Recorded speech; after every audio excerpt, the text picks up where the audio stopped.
Thank you, Mr. Gannon. We are ready to hear the opening statement by the defense now. Are you ready, Miss Gannon? Yes, Your Honor. Nora? Excuse me just a minute, Your Honor. What? My life is in your hands. Be brilliant. I'm not in the habit of asking twice, Miss Gannon. Yeah, oh, I'm sorry, Your Honor. I was just... No explanations. Proceed. Ladies and gentlemen, the district attorney intends to prove, so he says, somehow, that Dorian Lord, 18 years ago, murdered her husband. But I'm here to tell you that he won't prove it. Why? Because he can't. Plain and simple. It just isn't true. But I can tell you why, after all this time, we're sitting here in judgment on Dorian Lord. That's plain and simple, too. Because her enemies have decided it's time to get this woman. You see, Dorian Lord is not a popular woman. She's isolated from her family, so they're going to move in for the kill. Well, I will not stand by while an innocent woman is condemned and convicted by rumors and lies. This woman, my client, is innocent until proven guilty. You remember that, ladies and gentlemen. Proven guilty.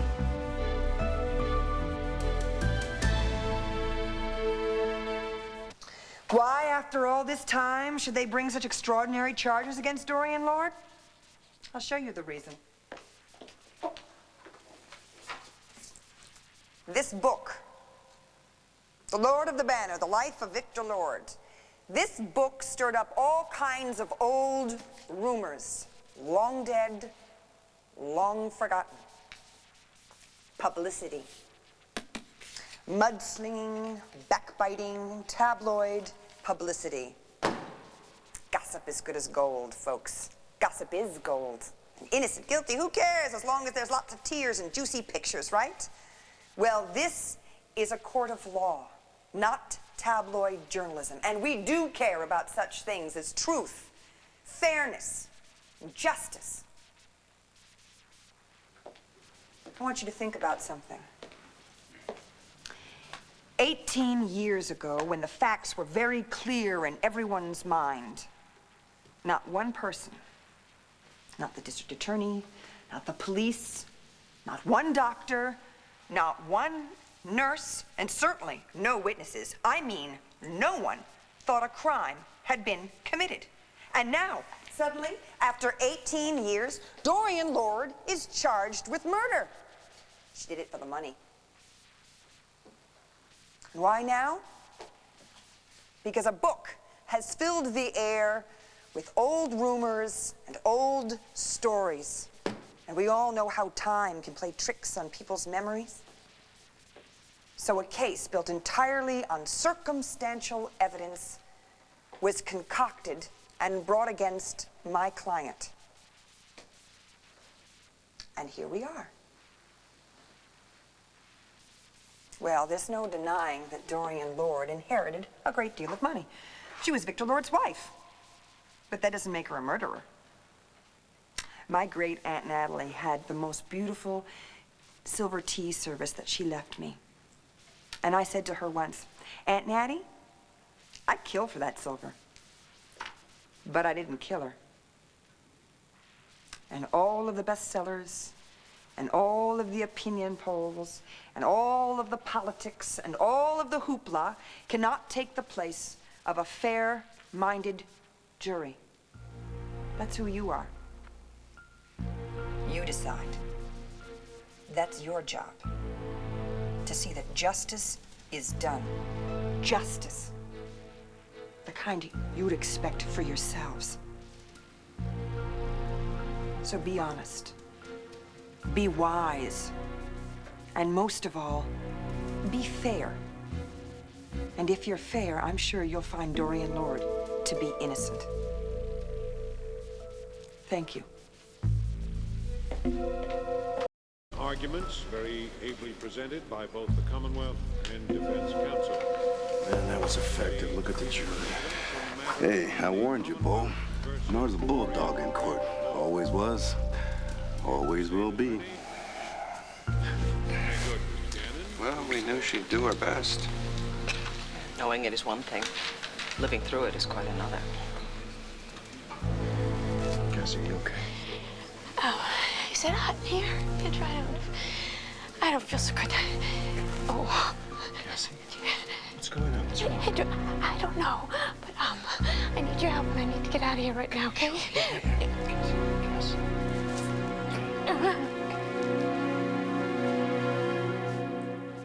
Dr. Lowe, you performed an autopsy on Victor Lord's body on March 23rd, correct? Yes, when the body was exhumed for this trial. And 18 years ago, the coroner performing the original autopsy noted a gash along Victor Lord's cheek. Is that correct? Yes, but he left out other things far more important. Really? Such as what, Doctor? Victor Lord's nose was broken, and there were polyester fibers lodged in his throat. Fibers from... In my opinion, Yes. the most likely source was a pillow. A pillow pressed over the nose, would you say? A pillow pressed with such force that a nose could be broken. A likely scenario, yes. Likely is one thing, but proof, Doctor, that's something else. You weren't there in the room, were you? When Mr. Lord died? Mm-hmm. Of course not. Well, is it possible, I know you like to conjecture, but could Victor Lord's nose have been broken, say, after he died, by one of the morgue personnel or by the funeral parlor? It's unlikely, but I suppose... But suffocation, deliberate suffocation, is not the only possibility, is it? No. No.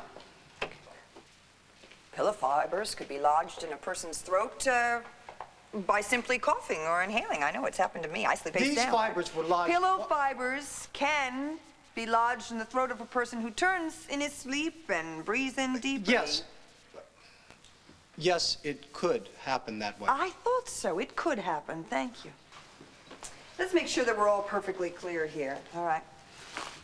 A corpse was exhumed. You examined this corpse as the doctor, an expert in your field. Column A. Proof. Column B. Theories that may or may not be true based on the proof. Well, in this court, we have no room for theories, right? So, with that understood, Dr. Lowe, can you prove that Victor Lord, beyond any doubt, was murdered by suffocation based on the proof of this autopsy? Yes or no? Yes or no? No, but... Thank you. No proof. That's all for this witness.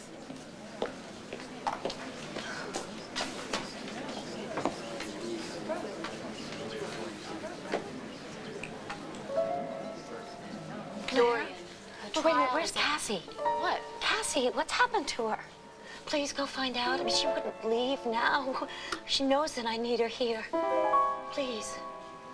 Blair. I need her. Dr. Blake, thank you very much. Your witness, Miss Gannon. Well, Dr. Blake, this particular case was your last, I believe. That's correct. After 35 years as a Lantano County coroner. 35 years of work like this sloppy report and you weren't discharged? I'm sorry? By your own admission, Dr. Blake, your work on the Victor Lord autopsy was careless, incomplete, and inaccurate. Wait just 1 minute. And you were called into the district attorney's office for a reprimand. I'm sorry, an interview. Looking for more information, right? That's right, and I had what he needed. Your personal notes, yes. A few facts scattered piecemeal among anecdotes. Let me see here. Victor Lord, the day of the Victor Lord autopsy, yes. Lunch, hard-boiled eggs. I find it hard to concentrate I keep thinking of Mary. Mary's my wife. Mary was your wife. What? Dr. Blank, your original report on Victor Lord's autopsy suffered because you were suffering, weren't you? Your wife, Mary, had just died. You were faced with retirement, alone. Everybody understands, Dr. Blank. And if your stage at the time made your lack of attention to detail a perfectly human thing, you know? And if now your memory of almost 20 years ago concerning a very painful time in your life... What are you saying? I know what I'm saying. I know what I wrote, and I know what I saw. I don't see what my wife has to do with this. Why is she bringing this up? Yes, I agree. That's enough, counsel. My apologies, Dr. Blank. Why don't we move on to some facts that you're clearer about, shall we? We'll talk about something that you do know, Dr. Blank. Why don't you tell us about Victor Lord's history, medically speaking? Mr. Lord was a man in his 70s. A couple of strokes, preceded by at least one heart attack. Liver... something. Cirrhosis? Yes. Drank like a fish, I'll bet. Sorry. Conjecture. That's all right, Dr. Blake. Was there anything else about Victor Lord's health that you discovered at that time? I'm not sure I remember. Really? You made a note of it in the autopsy report. You were very specific, in fact. Right there. Well, that doesn't pertain, does it? That didn't kill him. Didn't help either, did it, Doctor? I mean, these are the signs of a man in control or in very good health. This is a very advanced case. I know, but the syphilis The was... what? Syphilis. Syphilis. It was inactive. You know, non-communicable. He'd had it for years. Had he really? Oh, my God.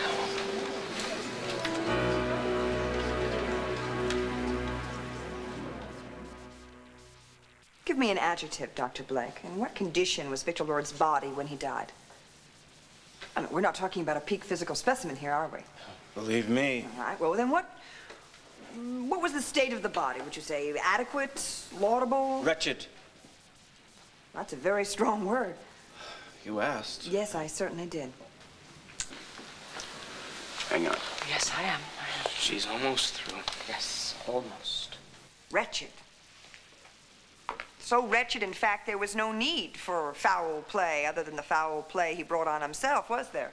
I mean, the man could have easily died that night from a number of factors, all brought on himself, by himself, through a life of excess, neglect, and abuse. His whole system was compromised. Isn't that true? Well... Is that true, yes or no? Yes. So Victor Lord could easily have died from... I already answered this question. The man had an unfortunate list of very bad habits. Thank you. I have no further questions at this time. You may step down, Doctor. Nora, thank you. You've got to stop thanking me. Oh, I have to. You were wonderful. I know. Thank you.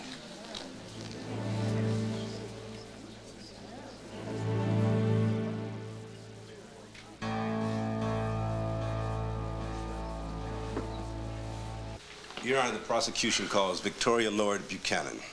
Victoria Lord Buchanan, take the stand. Here's your chance. Go on, Ma, go get him. I will do my best.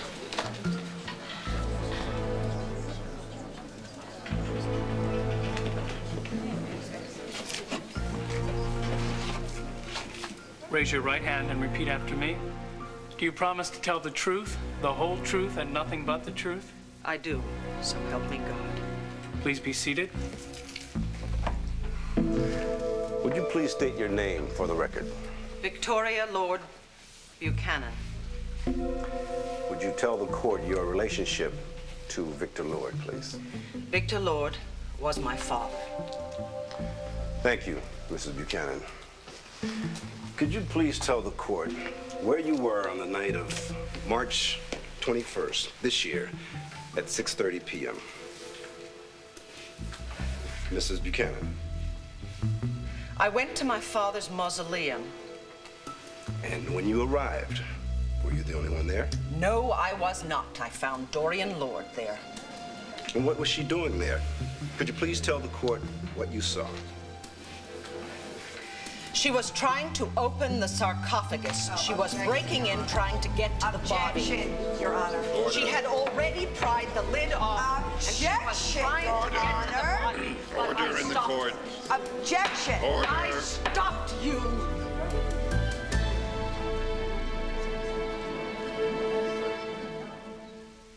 Mrs. Buchanan, when you arrived at the mausoleum, were you the only one there?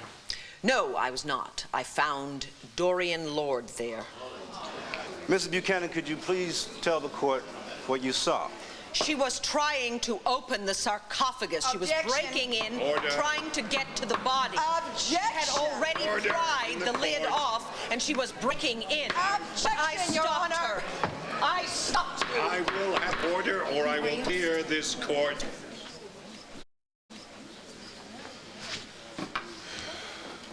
Ms. Gannon, your objection is sustained. Thank you. The witness will refrain from characterizing events in any way, nor will she ever again address the defendant. I'm very sorry, Your Honor. Proceed, Mr. Gannon. Thank you, Your Honor. Mrs. Buchanan, some weeks back, you were made aware that we received information that there was a possible struggle during Father's death that might have caused a broken nose. Is that correct?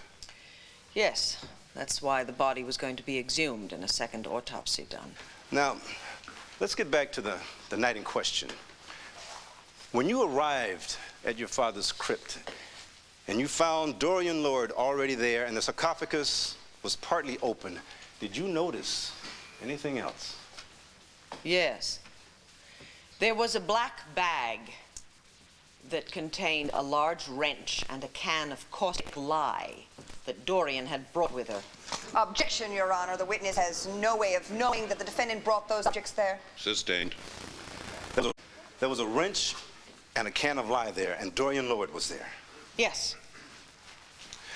Your Honor, as per previous stipulation with defense counsel, at this time, the people would like to introduce literature from the Manufacturers Association that explains that caustic lye is extremely dangerous when applied to organic materials. Mrs. Buchanan, when you arrived at your father's crypt and you found Dorian Lord there with a can of lye, you assumed that she was there to pour the lye on your father's body to destroy the evidence. Oh, objection. So there would not be a second autopsy, so there could not be a trial. Client's line is utterly irrelevant. Motion to strike. Objection, objection, objection. Order, order. I will have order in the court.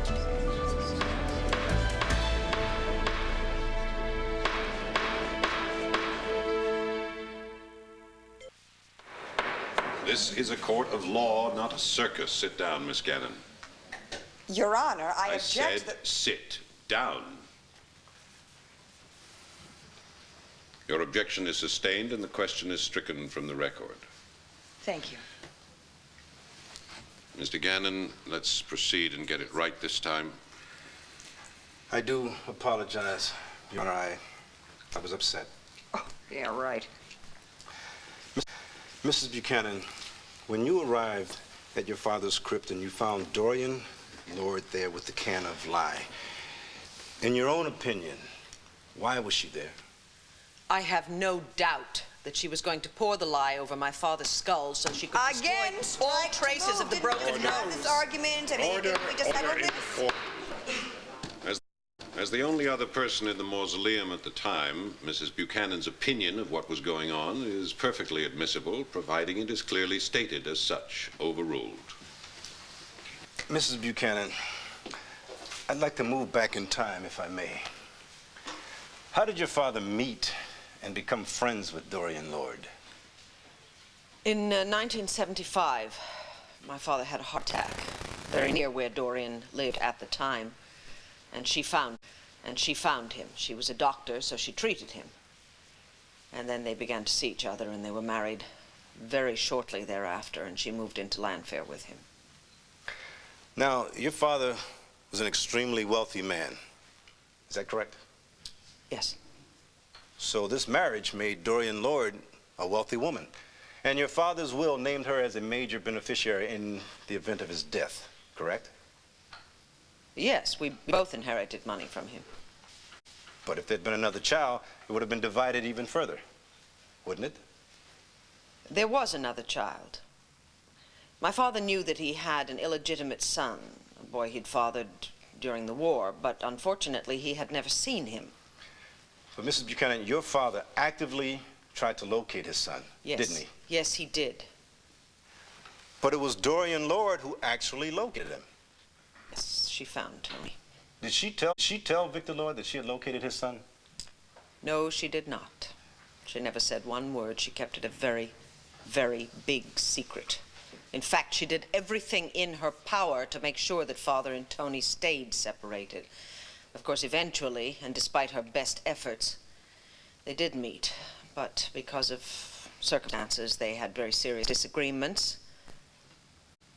And unfortunately, were not able to reconcile them before he had a stroke. And then he went into a coma. I'm sorry, I just need... Mrs. Buchanan, Mrs. Buchanan, if you're not feeling well, I know this is not easy for you. We can take a break. No, please. Please continue. I do not want to delay this trial, not even for 1 minute. Mrs. Buchanan, while your father was at his estate, land fair, recovering, Nurse Crawford was hired. Is that correct? Yes, she was, but Dorian made it very clear that Nurse Crawford answered to her and to her alone. Did you spend much time with your father when he was recuperating? No. Dorian didn't allow anyone in to see him. Why? His condition was too fragile, she said. Too fragile even for his own daughter to visit? Or his son. And as a result, they were never reconciled. Mrs. Buchanan, at that time your father wasn't able to speak. Is this correct? That is correct. He was not able to speak. He was not able to tell anyone what he wanted. So Dorian went ahead and made all the decisions for him. But what if he wanted to reconcile with his son? What if he'd wanted to change his will? Oh, objection. Sustained. Avoid speculation, Mr. Gannon. Mrs. Buchanan, there was a time when you were able to get into your father's room to visit, wasn't there? I saw him, but he was very weak. And did he say anything to you at all? Mm-hmm.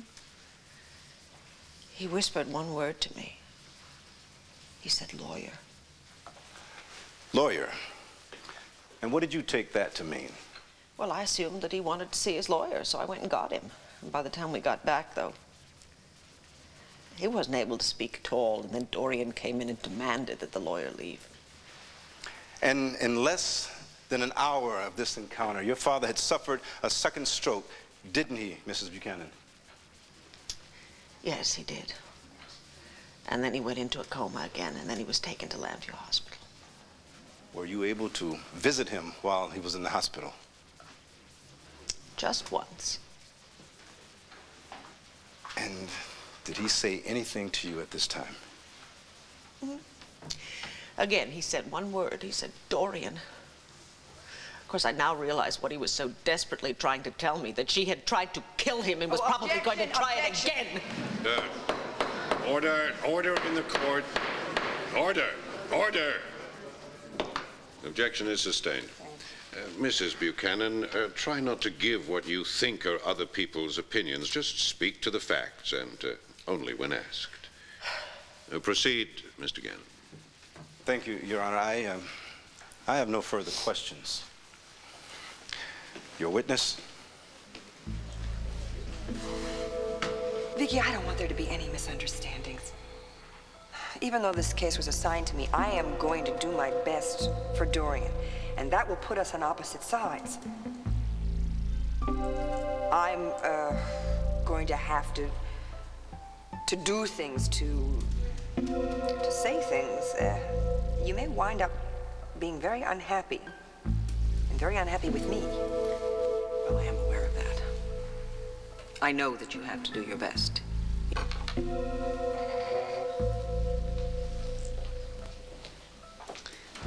Oh, Mrs. Buchanan, I'm afraid I have a lot of questions for you because your testimony has raised what I call serious inconsistencies.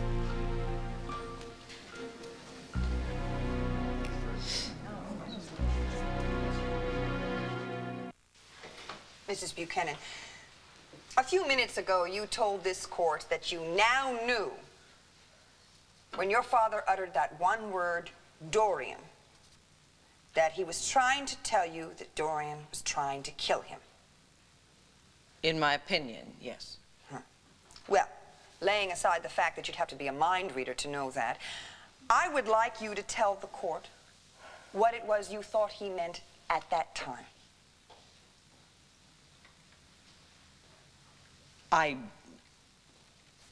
Mrs. Buchanan, when your father said Dorian, what was it that you thought he meant? Well, at the time, I thought that he wanted me to befriend her. I see. But that was because our butler, Chapin, had just previously brought me a letter from my father in which he had asked me to reach out to his wife. Of course, the letter was written before he had the stroke. Well, thank you very much, Mrs. Buchanan. Please, just answer the questions. Don't volunteer, all right? So, indeed, you did reach out to your stepmother until what? Until you had a quarrel, a spat? No. My brother Tony came to me and told me that he thought Dorian had murdered Father. He did? Tony said that? My goodness, Mrs. Buchanan. Oh, and at that time, what did you think? Mrs. Buchanan. I didn't believe him. My. So 18 years ago, you did not believe that Dorian Lord had murdered her husband? No, because I could not conceive of anyone being that cruel or that evil. Why don't we talk about this half-brother of yours, Tony, the one who made the horrible accusation that you didn't believe? He was very bitter, wasn't he? Bitter? No. He simply because stated if that he'd been declared as Victor Lord's son, he would have stood to inherit a great deal of money, wouldn't he have? Objection, speculative. She speculated on it during direct. She can speculate it on it during cross. Miss Gannon, when I need your help, I'll ask for it. Overruled. Thank you. Oh, what the heck. Let's forget Tony's inheritance, since he obviously had to. Let's talk about your inheritance, Mrs. Buchanan. You inherited a major share of your father's estate, didn't you? Yes. And Dorian Lord received a large portion, as well as the right to live in your father's estate, now known as Landfair. Yes. Oh, wait a minute. You live at Landfair, don't you? Yes. And how did you come to live there? Well, Dorian gave up her right. She gave up her right, house. or you took her right from her? I mean, as a matter of fact, there was one heck of a battle over Landfair, wasn't there? You went in with your guns blazing, you kicked her out and made sure she stayed there, didn't you, Mrs. Buchanan? No, my father's will very, very specifically yes, stated I know, we all understand, Mrs. Buchanan, it's okay. You won. You felt you deserved it, and you got it, because you're your father's daughter and you've always gotten what you wanted, haven't you? No, of course not. He loved you more than he loved your stepmother. You knew that in your heart, and so you fought her for your rights. And from that battle over Landfair until this very day, you and Dorian Lord have been arch rivals, haven't you? Because you never, ever have forgiven her for taking your daddy away from you, or his love, or a lot of his money, I may add. Objection. Withdrawn. Your hatred of Dorian Lord borders on the pathological, doesn't it, Mrs. No, Buchanan? it does It has not. colored your judgment so much, and you want to see her punished so badly, you're almost willing to do anything, aren't you? Objection. Withdrawn. Oh, I'm sure you're also aware of the inheritance laws in Pennsylvania, that a person convicted of murder cannot inherit any money from the murder victim, which means, therefore, if this jury finds Dorian guilty, her share of your father's estate goes to you. Objection. No.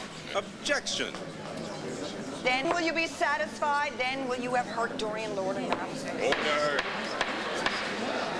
There will be order in this court. The objection is sustained. Miss Gannon, if you wish to accuse by innuendo, you will do it in someone else's court, not mine. Just stick to the facts. Facts? After 18 years of unrelenting hatred and rivalry, and yes, greed, it's sometimes a little hard to distinguish the facts from fiction. Have you finished with this witness? No, I have not by a long shot.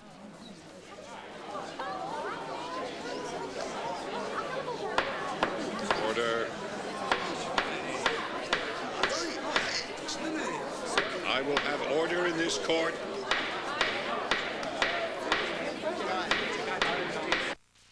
So therefore, it's only your opinion that Dorian Lord didn't love your father. And it was only your opinion that she wasn't in the mausoleum that night to visit one last time with your father before he was taken out of the crypt. And it is only your opinion that she was there to destroy the body. Yes. Well, your opinion does count for something, I will admit that. I mean, after all, the district attorney started jumping through hoops the minute you told him it was your opinion that Dorian Lord should be indicted. Objection. Oh, that's all right. Withdrawn. No further questions at this time. Any redirect at this time, Mr. Gannon? No, Your Honor. Very well. It's getting late. This jury is advised not to discuss this case with anyone, and by that, I mean anyone. This court stands adjourned until 10 o'clock tomorrow morning. All rise. Nora, you were terrific. Really, I mean, you showed everybody what Vicky really is. Dorian, stop it. Why? One witness does not make a trial, all right? Don't get your hopes up. I'll talk to you later. Just tell Cassie that I love her. You okay, Mom? No, I'm actually not okay. Let's just walk this way and try to get through this crowd.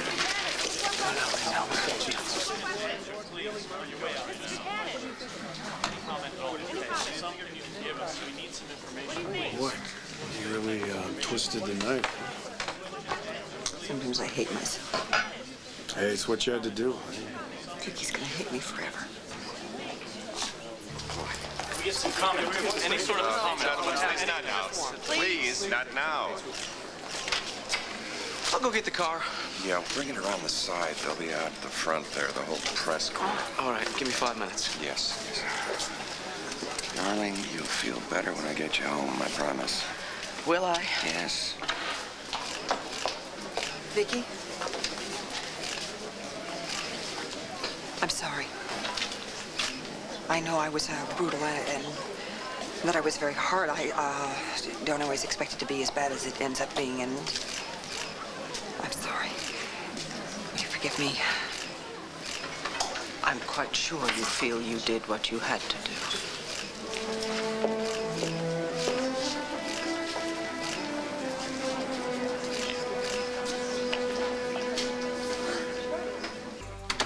Yes.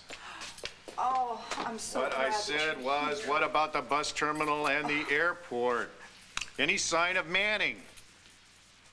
What, did you put the posters up? Uh-huh.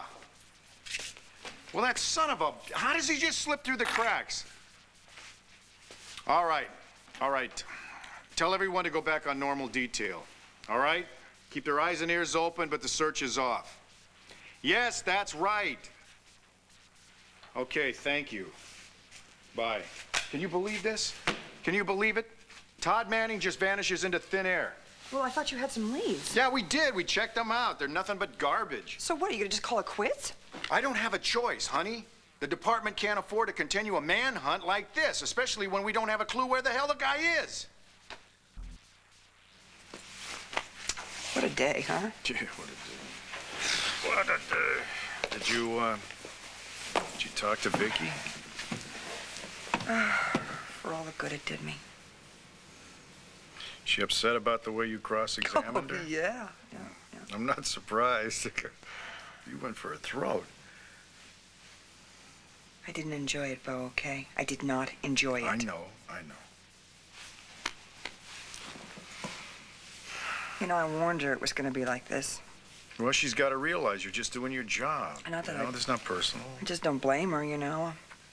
I don't blame her one bit. God, I said some awful things to her. Just awful things to her when she was on the stand. Oh, I hate myself so. No, honey, look, I was there, remember? You were rough, but what are you going to be? Your client's on trial for murder. What exactly did Vicky say?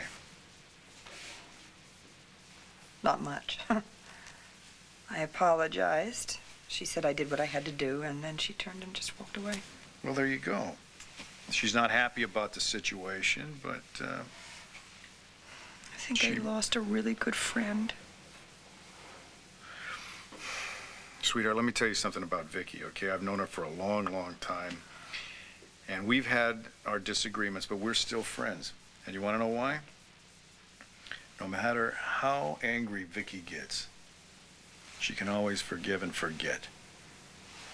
She can find a way. And she's fair.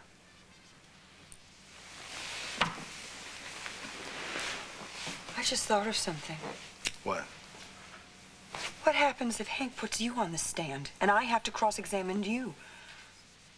Are you going to be able to forgive and forget? No, that's not going to happen. You can't promise. Sweetheart, listen. Don't you know by now that there's nothing that you could ever do that would drive me away? Hmm?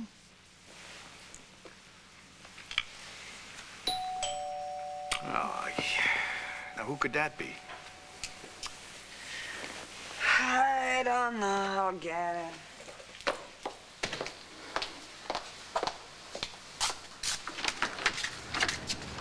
Powell! Hey, Nora, is this a bad time? No, come on in. Have a seat. Come on in. Come on in. Hi, Rebecca. Come on in. Hi, Bo. Hello, Rebecca. What's up, pal? Not much. Just stopped by to see how things went the first day of the trial. Well, I'd say they went about as well as can be expected. You holding up okay, Nora? Yes. Any word on Todd? No. No, there's not a sign of him. Do you think maybe he did go to Canada? I don't know, Rebecca. I think that's a possibility. I just hope wherever he has gone, he doesn't hurt anybody else there.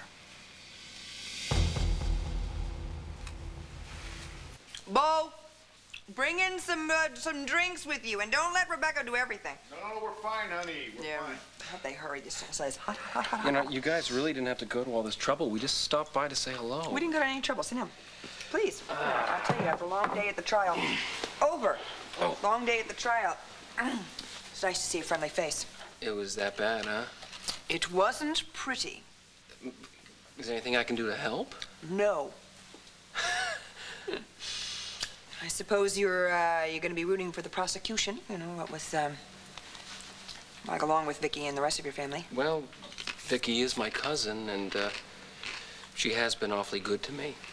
And Victor Lord is her father. Right, but that doesn't mean I'm against you. No. All right, I owe you just as much as I owe Vicky. Powell, you don't owe me anything. Yes, I do. You believed in me when no one else did. Do you think I'd forget that? So if there's anything I can do, you'll let me know, okay? Okay. Good. Actually, there is one thing you could do. Name it. Tell me all about you and Rebecca. I understand you've been seeing each other, Bo told me. I want details. Details. Well, I don't know what there is to tell you about. We've been going out for a while now. Well, that's great, Powell. What can I say? Rebecca is totally cool. I'm really psyched about it. Yes, I can tell. I'm really psyched for you. For both of you. You know. I just hope Todd popping up into the scene hasn't, messed things up for you. How are you two coping with that? I can deal with Todd being alive, just as long as he stays away and never comes back. Have you ever had a donut sandwich? Oh, I have. A what? A donut sandwich, Bo. You put two plain donuts together, you pour all this chocolate syrup on top, you slap them together, and you've got a big chocolate sandwich. Oh, double your pleasure. We have to try that. Oh, we sure do. These guys are good. We should have them around more often. I'll get it. I think it's mine. No, it's probably for me. Hello? Is this Nora Gannon? Yeah, this is Nora Gannon. Good evening, Miss Gannon. I'm glad to find you at home. I have some very important information for you. About changing long-distance services? No. I'm talking about information that will clear Dorian Lord of murder.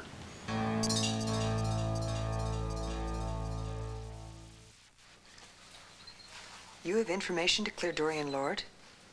That's right. Who is this? What you need to do is talk to a man named Lee Chapin. Lee who? Chapin. He was a butler at the family home for years. What? He's at the Golden Days home in Portland, Oregon. I suggest you go there immediately. He's leaving soon to visit his sister. Wait too long, and you'll miss him. Is this some kind of a prank? Oh, and one other thing. You'll actually need to go see him. He's old and has trouble with the phone. All right, why don't we just cut all the games here? You tell me who you are and how you know all of this. Chapin, Portland, Oregon. Good luck. Wait a minute. Hello?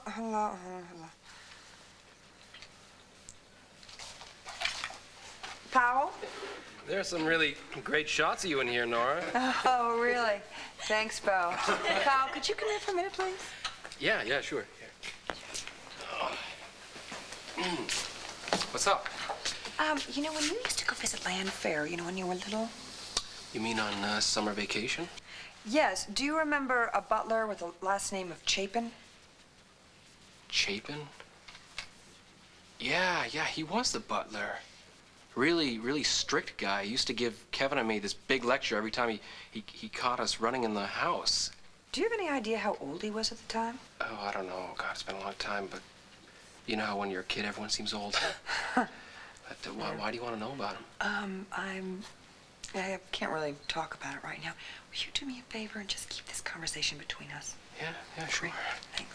And, if you don't mind, you know, I need to talk to Bo just for a minute alone. Just... Sure. I'll handle it. Thank you.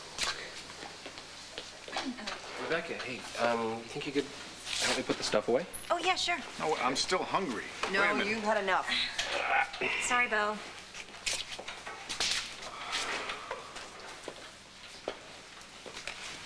So, what's going on, party pooper? Something serious is. Why, who's that on the phone? Oh, relax. Nobody's hurt. Well, then what's wrong?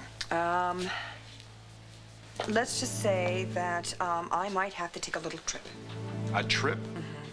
Yes. And I might be leaving as soon as tonight.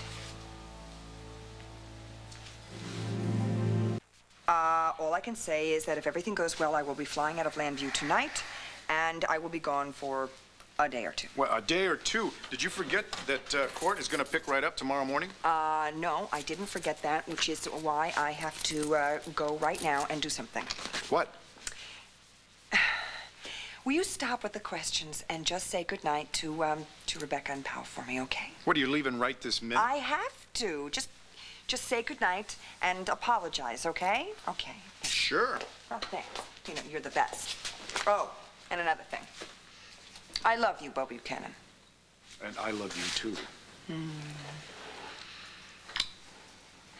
Bye.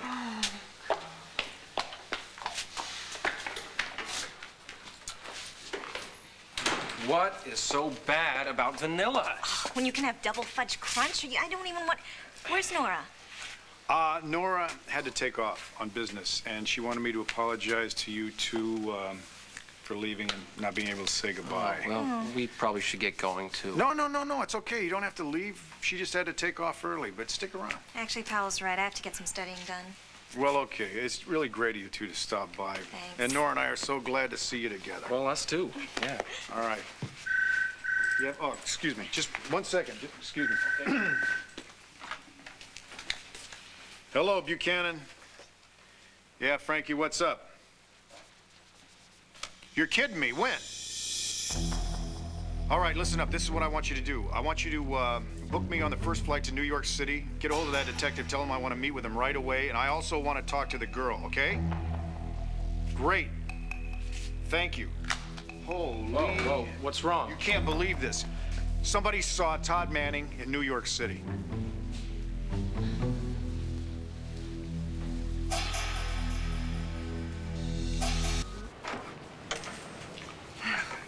Miss Gannon, Good evening, Judge Hawthorne. Good evening.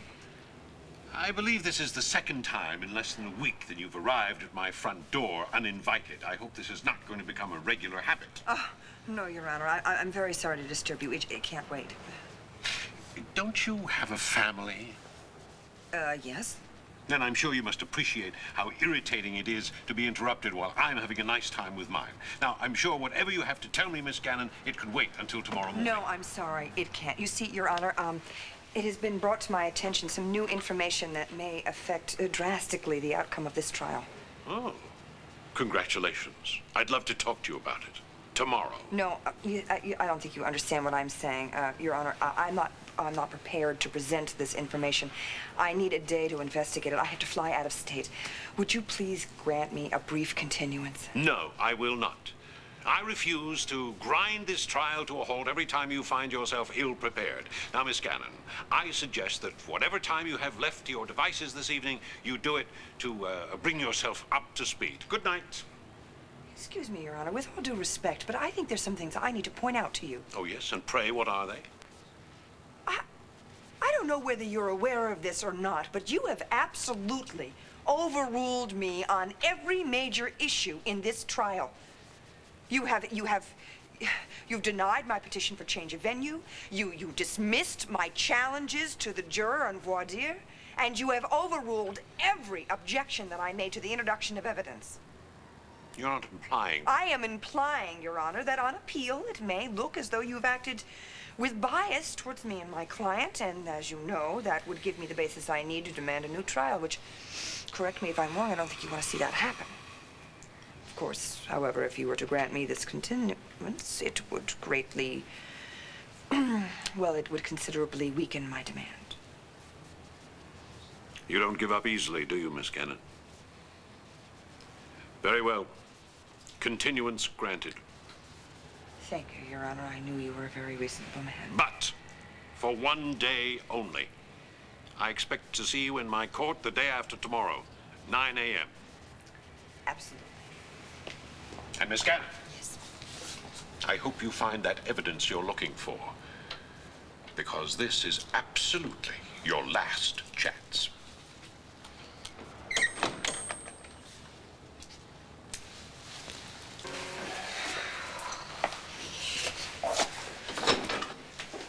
Nora, what is going on? I know it's late for visiting, but I needed to talk to you about something.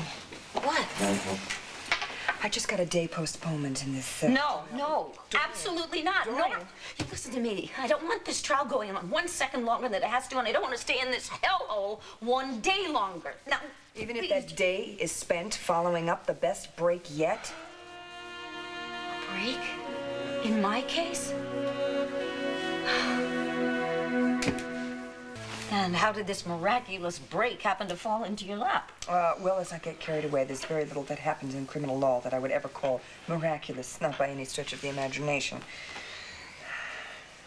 What is it? I got a phone call. Do you mind if I talk to my client alone for a minute? I really shouldn't. Gladys, please. Just...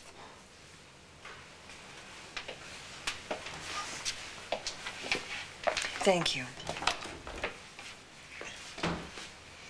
So, who is this person who called you? A guy. What guy? Well, that's just it. I don't know who he is. He didn't identify himself. Well, what did he say? He told me that I should go to Oregon and meet with a man named Chapin. Do you know him? Mm-hmm. He was Victor Lord's butler at the time of Victor's death. I'm sorry, Dorian. I'm having a very hard time sort of interpreting what this reaction is here. Is this news good, bad, or indifferent to you? I have no idea. Does this man Chapin know anything at all about Victor's death? I have no idea. Was he around the night that Victor died? You mean in the hospital? I wouldn't think so, but... Hey, he was the butler. He should have been at Landfair, but I don't know. Who in the world would have called me with this information? I mean, who is this mystery man? I don't know. Really? Nora, I'm telling you, I've got no idea. Dorian, I swear, if this is one of your little screwy pranks to help out your case... Wait a minute, hold it right there. Why would I have any need to do something like that when I've got a lawyer like you? Really? You did a great job dethroning Queen Victoria today in the courtroom. I'm sure we've got the prosecution running for cover. Dorian, this is only the beginning. I mean, the whole case, we don't even know which way the case would go once Ethel Crawford takes this stand. Which is exactly why I need to know more about this Chapin person. Now, what exactly was your relationship with this man? I did get the distinct impression that he wasn't one of my most ardent admirers. At the time, was he more in Vicky's camp than yours? Yes. Yes, that's it. What? How do we know that this isn't a trap that Vicky laid in our path? Well, to be frank, we don't, but we still have to check this out. It is really so strange. Yes, well, I don't like playing cat and mouse with Mr. X any more than you do, but that doesn't mean he won't end up helping us, helping our case. And to be perfectly honest, Dorian, our case needs all the help it can get. I really wish that you wouldn't say things like that. Fine. I'll just say goodbye. Where are you going? Oregon.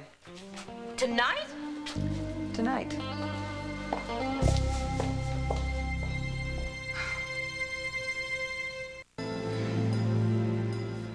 He told me that I should go to Oregon and meet with a man named Chapin.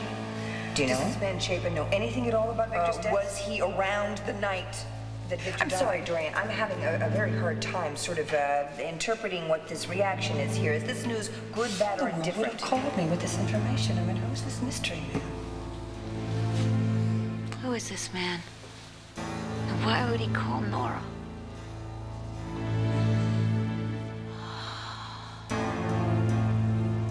I'd like an appointment with Nora Gannon first thing tomorrow morning. This can't wait. Out of town, I see. No, thank you. I'll call back then. Great. She's on her way. Yes. Hello. Oh, hi, Vicky. Sloan. Afternoon. We're just on our way over to Jesse's school. It's career day there. Yeah, Clint told me about that. I'm on my way over there, too. In fact, I thought we agreed that I'd run the journalism booth early afternoon and then you'd take over later. Yes. I guess that's the way it's going to be. I'm just going earlier to see Sloan's booth and, and the others. See it all before the crowds come in. Bo, did you just get back from New York? Yes, and I wish I had some good news, Vicky, but I think the whole trip was basically a bust. Todd Manning was spotted there, but he got away before the police could move in. Oh, that's too bad. There was this waitress that actually took him back to her apartment. She had no idea who he was, but luckily she got rid of him before anything happened. She saw his picture in the paper. That's unbelievable. And that girl is lucky she's still alive. Certainly hope nobody else trusts him and takes him in that way. That would be very foolish. I shudder to think what could happen. Well, we should be going. Yes, I think we should. We can't keep all those careers waiting, can we? We'll see you later, Clint. I'll wave from my booth. Good. Bo, have you heard from Nora? Yeah, I spoke to her on the phone briefly. Do you know where she went? No, she's still following up on that new development. Ah, well, I was shocked to say the least when I heard that they were putting the trial on hold until she got back. Well, Nora's very smart. She knows all kinds of cute little delaying tactics. You say this is a ploy to buy time? Well, maybe. Who knows, really? But let's face it, folks. The Dorian camp is not doing all that great. Not so far. You don't think so? You weren't on the witness stand. As far as I'm concerned, Nora's doing far too good a job. Well, you had to know this was going to be a bumpy ride for you emotionally. Yes, I knew it. I guess I didn't expect it to be quite so painful. Nora is relentless. Vicky, I know she felt awful about having to go after you the way she did when you were on the stand. Well, this isn't a walk in the park for any of us. I mean, but the one who's really got to be feeling the heat is Dorian. She's facing life in prison. She hasn't got a prayer. Thank you very much, Mr. Chapin. Defense attorneys don't usually get treated with such respect. With all the rain we get here in Oregon that dampens the spirits, the least we can do To make the most of it is to be courteous. Well, you have been that and more by seeing me on such short notice, especially when you were planning on leaving town to see your sister. Oh, I'm glad to be of service, Mrs. Gannon. Please. Oh, thank you very much. Mr. Chapin, if this weren't critically important, I never would have flown all this way. Well, it seems that Mrs. Lord has found herself quite a dedicated lawyer. I appreciate an act of duty, Mrs. Gannon. Then I'd like to ask you a few questions. As I said, I'm glad to be of service. It's really pretty much my motto. Ah, even back when you were working for Victor Lord? Oh, yes, definitely. Were you working for Mr. Lord at the time of his death? I was. And how long had you been working for Victor Lord? I joined the household in June of 1957. So you were working and living at Landfair well before Victor Lord married my client, Dorian Lord. Oh, yes, quite some time before that. Mr. Chapin, do you remember seeing Dorian Lord the night that Victor Lord died? I certainly do. I remember everything about that night.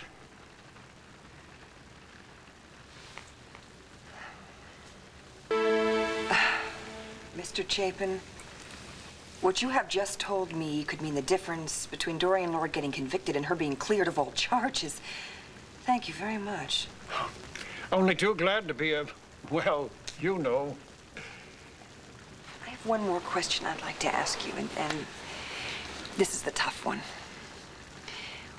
Would you come to Landview and repeat for the judge and the jury everything that you just told me here today? I'm not sure that I can, Mrs. Gannon. No, please don't misunderstand. I'd do anything to be of any real assistance, but I planned this trip to visit my sister now for 3 years. Mr. Chapin, you've put it off for 3 years already seeing Margaret. Can't you put it off for a few more weeks? Well, I just can't see how it's possible. By deciding it's the right thing to do? Mr. Chapin, Dorian Lord has a daughter that she loves. Oh, she's beautiful and a wonderful daughter, very charming.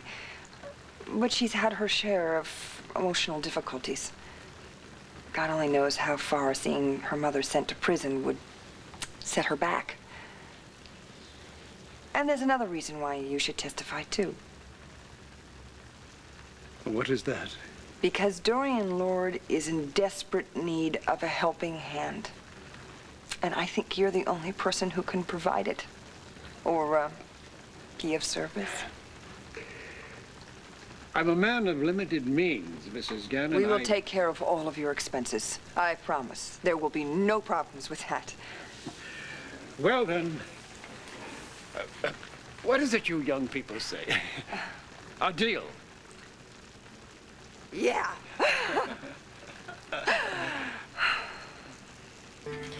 Thank you, Detective. I wish I had better news for you, Hank. Yeah, well, listen, let's forget about Todd for now, okay? What about Nora? Have you heard from her? Yeah, I got a message. She'll be back tonight. Oh, really? Well, I gotta tell you, I've got this nervous feeling in the pit of my stomach. I mean, why this mystery trip all of a sudden, huh? You know, I think she's on to something. Because Judge Hawthorne, he wouldn't have agreed to a day's recess if she didn't have a solid lead. So, Bo, I'm counting on you to find out what it is. Me? Well, yeah. Come on, you're sharing this house with her. You're engaged to be married to the woman. Bo, come on. Look, and I give you my blessings. But you gotta remember, you're on the other side of this case, this murder case. I want you to find out where she went and what she's looking for. You want me to spy on Nora? You want me to just pump my fiancée for a little information, Hank? No way. Hey, come on, man. Why are you taking this thing so personally, huh? Oh, I don't know. I live with the woman. I love her. She loves me. We have this little understanding. I don't stab her in the back. She does the same for me. Bo, I'm not asking you to stab her in the back. I'm asking you to only do your job. Even if I did what you're asking me to do, it would never work because Nora would not open up to me. Dorian is her client. She's gonna protect her to her last breath. Yeah, right. And while you're letting her protect her client, our case is dangling in the wind. I want to help, Hank. I do. There's got to be another way. Okay, fine. Let's hear it. All right. Listen, Bo, let me tell you something, man. You're right. I mean, I have been there. I remember one time back in Chicago, Nora and I were on opposite sides, as always. And now the trial is going my way. The next thing I know, she vanishes for 24 hours. Now, I'm her husband. I don't have a clue where she is. Then the next day, she waltzes into the courtroom with that obnoxious grin on her face. Don't tell. She won, right? Yeah. She hits me with a surprise witness and boom, blows my case right out of the water. The judge doesn't even wait for the jury. You know, he gave a directed verdict. Not guilty. Yeah, but just because it happened that time, that doesn't mean Bo, it's... whoever said lightning never strikes twice, well, they never met Nora Gannon.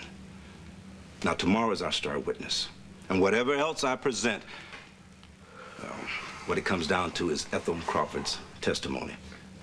If Nora has found something, anything that'll discredit Ethel when I put her up on that stand... I hear you, Hank, I hear you. Listen, I want to win this case as much as you do. Then come on, man. Give me the ammunition I need, would you? But I will not play mind games with the woman I love. Look, some things are just too important. All right, fine. That's very noble of you. But answer me this.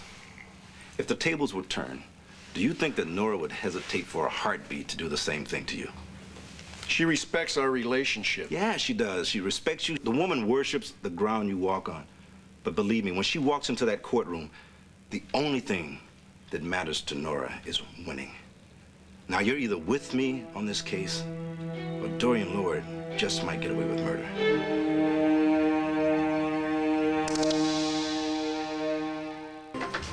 Yeah, well, look, Bo, just think about what I said, No, you're okay? wrong about Nora. If she were in my place... She would do exactly what I'm asking you to do. Oh, what, use me? Use our relationship to win a case? There is no way. No way. Oh, come on. Think about the smile on Dorian's face if that jury comes back with a not guilty verdict. Could you live with that? Listen, I better hit the road before Nora shows up. If she catches me here, believe me, she's gonna know that I'm up to something. Took the words right out of my mouth, Hank Gannon. Just exactly what is it that you're up to?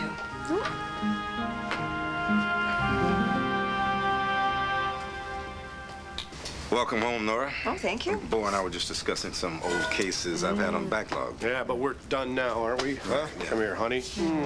God, I missed you. Sorry, guys, I heard. All right? Something I wasn't supposed to, obviously, but I heard. Listen, I think that you two have more important things to talk about and to do, so I bid you adieu. Oh, no, Hank. You're not going until you tell me. There is nothing to tell. So, Bo, don't forget about that little matter we discussed, all right? Bye, y'all.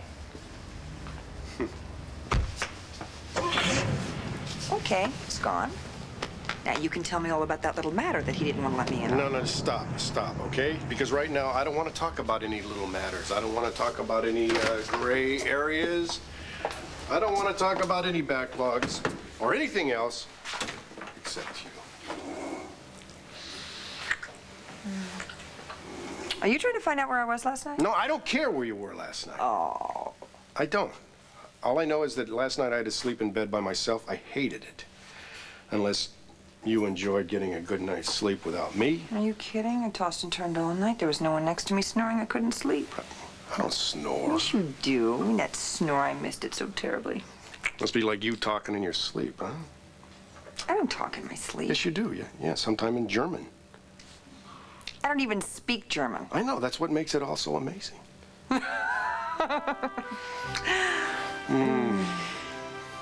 Wait a minute. Are you just trying to get my mind off of what you and Hank were playing? No, look, Hank is gone, okay? I'm off duty. Court doesn't resume until tomorrow, so come on, Counselor. Let's make up for last night. Okay? Is that a deal, Counselor? Deal, Commissioner.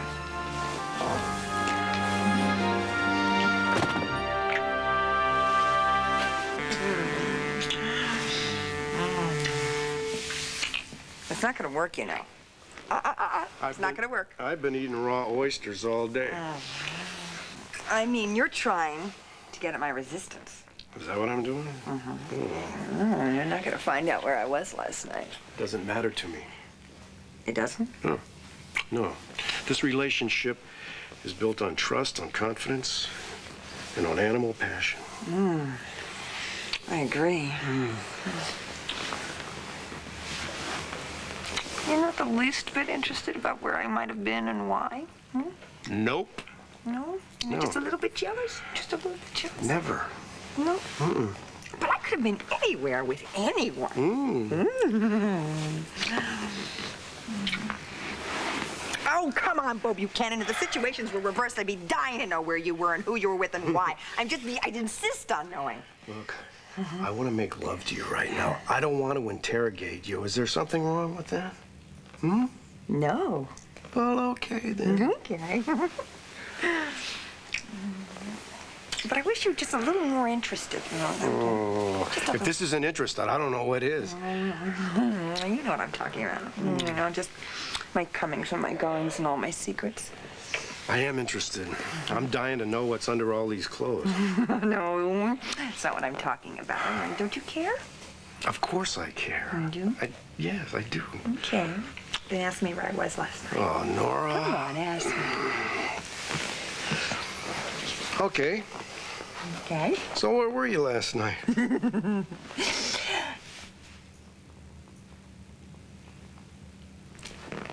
You're good. No. You are really good. You had the whole thing twisted. I was this close to telling you where I was last night. Nora. Oh, Hank would be so proud of you, but Commissioner, you know what? Your plan didn't work. I am not about to divulge any secret information that's going to hurt my case and help yours. You know, Hank was right about you. If you were in my place, I bet you would try to trick me, wouldn't you? You were the one that was tricking me. No. I wasn't trying to trick you. See, not everybody thinks the way you think. Some people want to make love just because they want to make love. What, you think I don't? I don't know what to think right now. The only thing I know is that we seem to have a little bit of a problem right here, and it seems to be getting worse by the minute.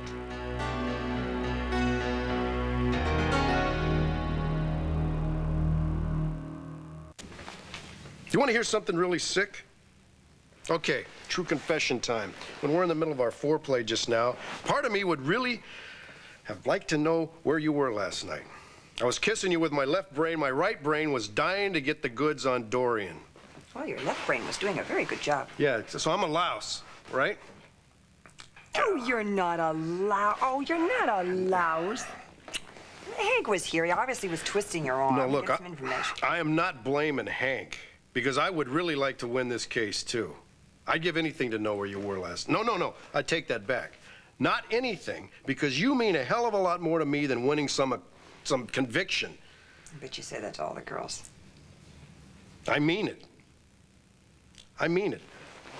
Do I mean more to you than winning an acquittal? Of course you do. Bo. Of course you do.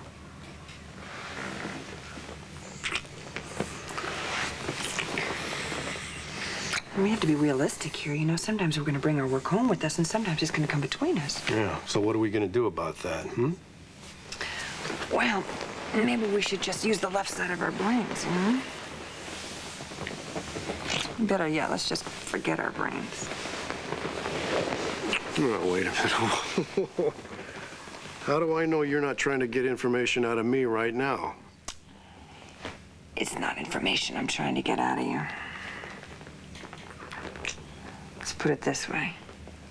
If I can't get you to stop thinking about Dorian's case and raise you to a higher consciousness in 20 seconds, I'll sort your socks for a month. You're on.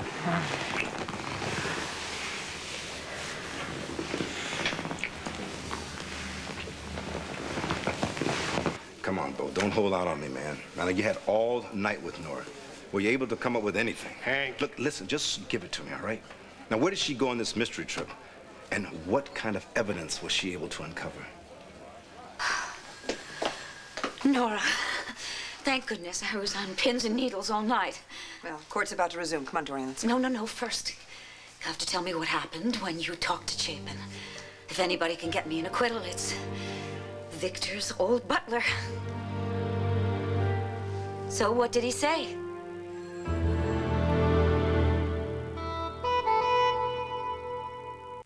After all the years you were married to Nora, didn't you learn anything about her? I learned enough to know that she will wipe the floor with us if we don't find out what she's up to. Well, if you know anything about her at all, you know that she'd never reveal a legal confidence in a capital case. Come on. In other words, you let her off the hook. I told you that I would not try to use some sneak attack to find out where she went. Well, congratulations. You are a gentleman. And in the meantime, our case against Dorian Lord could be in for a big jolt. And we've got no way to prepare for it. Well, I'm sorry. I'm only willing to go so far for Lantano County and the Commonwealth of Pennsylvania. Tell you one thing, though. Well, anything will help. What? Nora cooked breakfast this morning. Scrambled eggs, orange juice, coffee, toast, the whole thing. Nora cooked breakfast? Mm-hmm. Nora cooked breakfast? Yeah. And she was singing while she did it. Oh, boy. This is a lot worse than I thought.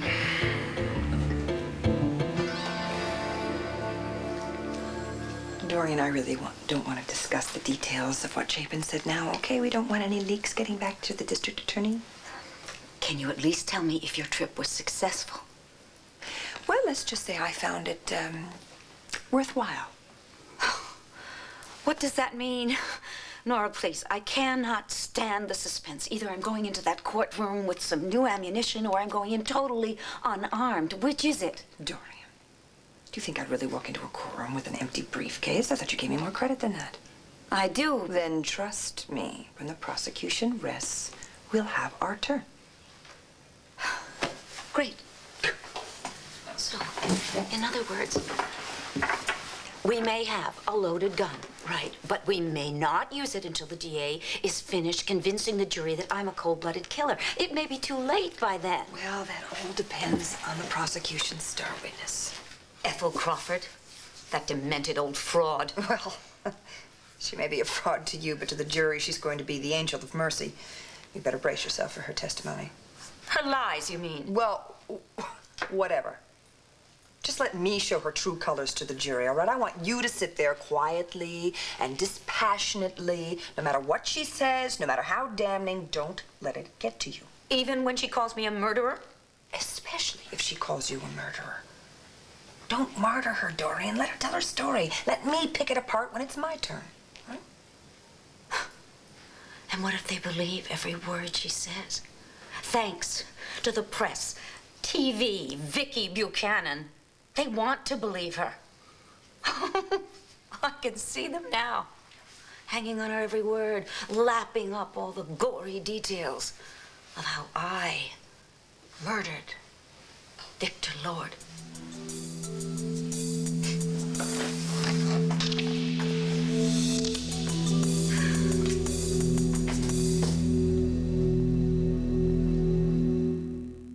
Whether Nora has a surprise for us or not, our whole case rests on one thing. What goes on in this court today. And in that witness chair. Yeah, Ethel Crawford. Yeah, I've got to make the jury believe her, or Dorian Lord is going to walk away free as a breeze.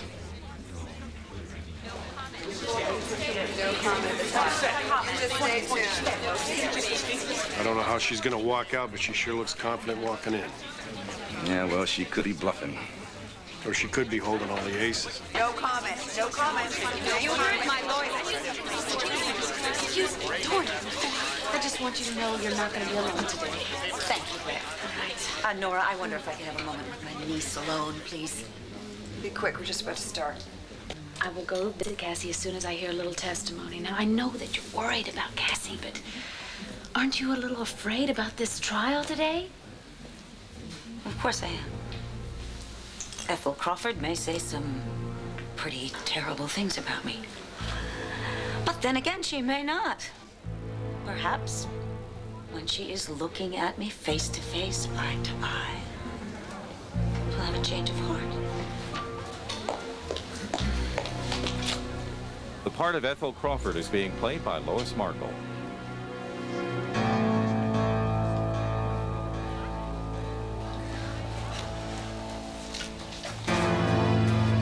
In fact, I'm counting on it.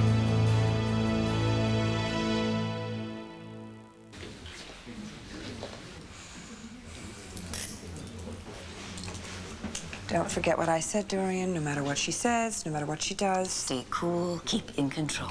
Don't worry, Nora. I've learned my lesson. Make the other guys sweat.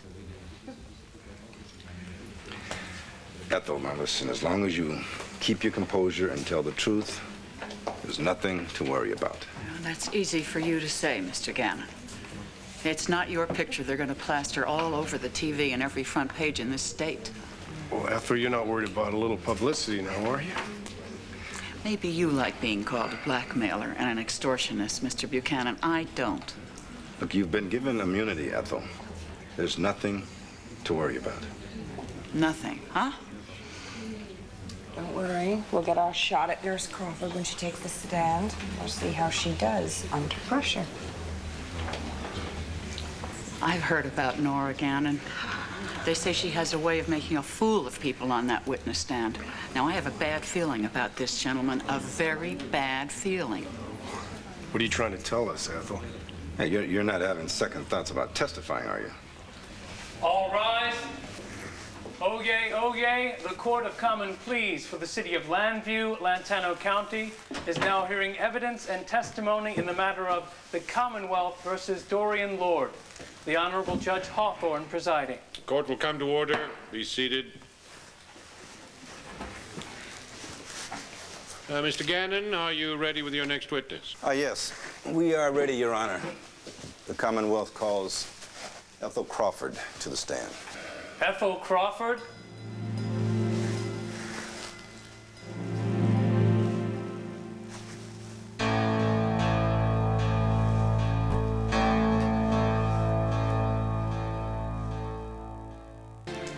Do you swear to tell the truth, the whole truth, and nothing but the truth, so help you God? I swear. Please be seated. Proceed, Mr. Gannon. Thank you, Your Honor. Would you please state your name and occupation? Ethel Crawford. I'm a registered nurse, retired. And your current address? 15 Oak Lane, apartment 6A, Charlottesville, Virginia. But there was a time when you resided in Llanview, is that correct? Yes, that would be 18 years ago. And at that time, you worked as a nurse at Llanview Hospital? Yes. Let the record show that Nurse Crawford's performance at Llanview Hospital was exemplary. People would like to submit her job ratings, letters of recommendation, and all pertinent documentation to be marked People's Exhibit C10. Without objection, so entered. Thank you. Miss Crawford, how did you come to know Dorian Lord? In Llanview Hospital. She was Dr. Kramer then. She was a doctor. Objection, Your Honor, that Dorian Lord is still a doctor of medicine. Sustained. So you knew her around the hospital? By reputation only. Let's forget about her reputation for now. Honor. Sustained, Mr. Gannon. Sorry, Your Honor. Miss Crawford, did Dorian Lord ever employ you? Yes. After she married Victor Lord. Why? Well, Mr. Lord suffered a stroke, and he needed private duty care, and I was hired to provide that care. So, Dorian Lord hired you from Llanview Hospital to take special care of her ailing husband? Yes. Well, she must have had great confidence in your abilities. Well, I thought so at the time. Would you please tell the court exactly what your duties were in regards to Mr. Lord? Well, I was hired as a private nurse, so I had a room right next to his bedroom. And this was so you would be close at hand? Partially. It was also to make sure that he didn't have any visitors. I see. What was Dorian Lord's attitude during Mr. Lord's convalescence? Well, she seemed very concerned that I was taking such good care of him. She told me more than once to just let him get better naturally, to let him manage on his own. And how did Dorian Lord treat Mr. Lord's family when they came to visit him? She sent them away. She said that he was too weak to have visitors. Including his own daughter, Victoria Lord Buchanan? Especially her. And what about doctors? Well, Dorian considered herself his doctor. Well, one evening I was I was about to give him his medication. It was even past time when she said that she would take care of it herself, and she sent me away. And what did you do? Well, I went downstairs and I waited quite a while. And all of a sudden, she came running out of his room, screaming and yelling. And what was wrong? Mr. Lord had suffered another stroke. I called the ambulance, and they came and rushed him to the hospital. Now, wait a minute. Let me get this straight. You went in to give Mr. Lord his overdue medication, and Dorian Lord told you to leave the room. And later, after a long time had passed, he had suffered another near-fatal stroke and was rushed to Llanview Hospital. What did you think at that time? The same thing that I think today. She deliberately withheld his medication. Oh, objection, Your Honor. She caused his stroke. Objection, Your everything in Honor. her power to kill Mr. Lord Objection, that Your night. Honor. Objection. Objection, Your Honor. Objection.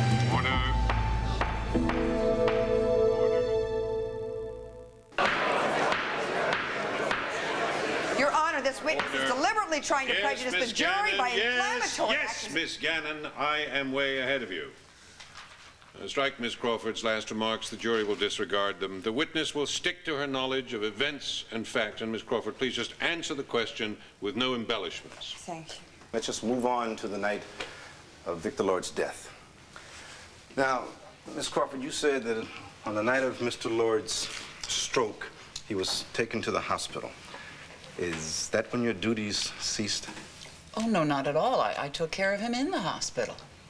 And how did Dorian Lord feel about that? Oh, she tolerated my being there. Someone had to nurse him. But she acted as if he didn't need anyone to care for him except her. Nurse Crawford, I would like for you to turn your thoughts back to that fateful night. Now it's 9:00 p.m. Do you remember where you were? I'll never forget. I was in Mr. Lord's hospital room checking his vital signs. And what was his condition at the time? Well, he tended to slip in and out of consciousness, but he was breathing normally. His vital signs had stabilized.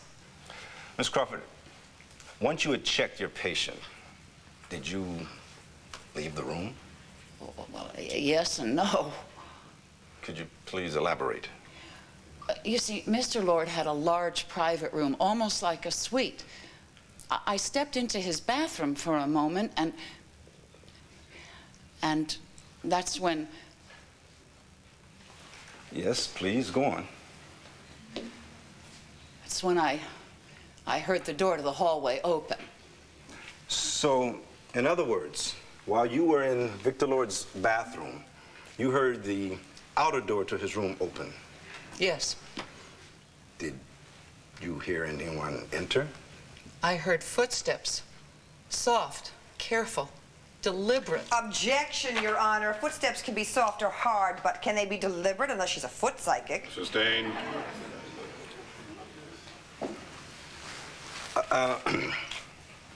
Miss Crawford, when you heard these soft footsteps, what did you do? I opened the door a crack, and I peeked out into the room. And what did you see? I saw a woman standing over Mr. Lord's bed, and she had a pillow in her hand, and...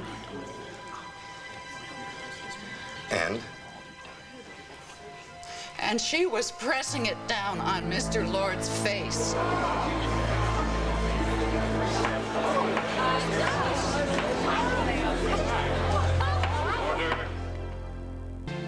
There you were, trapped in Victor Lord's bathroom, watching a woman press a pillow over his face. Why didn't you scream? Well, you've got to understand. It was all happening so fast. It was like I was caught in some horrible nightmare. I was stunned. I was terrified. I watched her force that pillow over Mr. Lord's nose and his mouth. And I watched her press down and hold it there with all her strength as he struggled. And he was fighting for his life? Well, he tried, but he was so weak from the stroke. And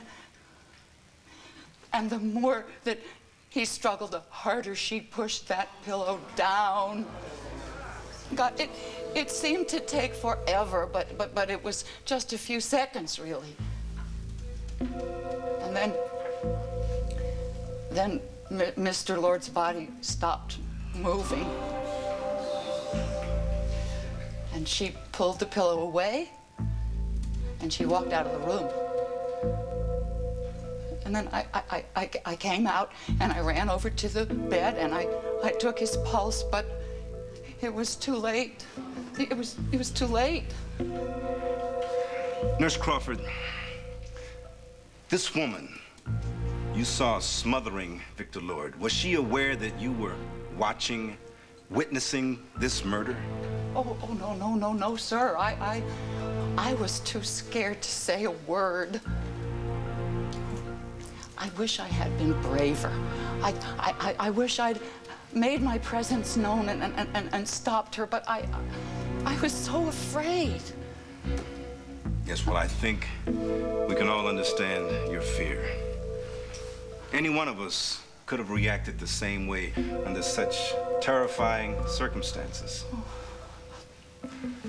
But Miss Crawford, I want to ask you one last question about that night.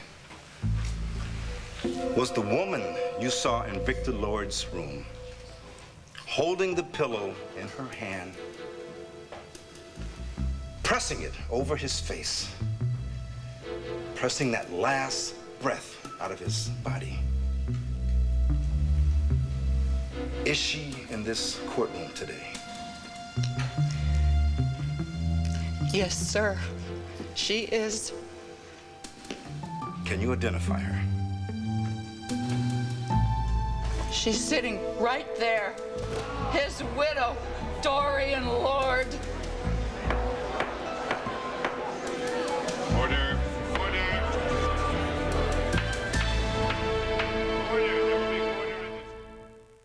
Miss Crawford, the woman you saw in Victor Lord's room, the woman you saw holding the pillow, forcing it over his face, stopping his last breath, is that woman in this courtroom today? Yes, sir. She is. Can you identify her? She is sitting right there. His widow, Dorian Lord. That is a lie! Look at that woman's face. Just look at her. Order. You can tell she's lying. There will be order in this courtroom, or I will have the bailiff clear it. Order.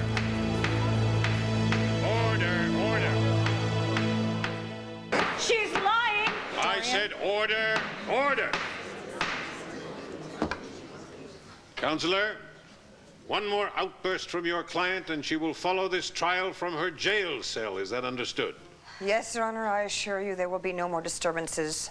None. Thank you. Continue, Mr. Gannon.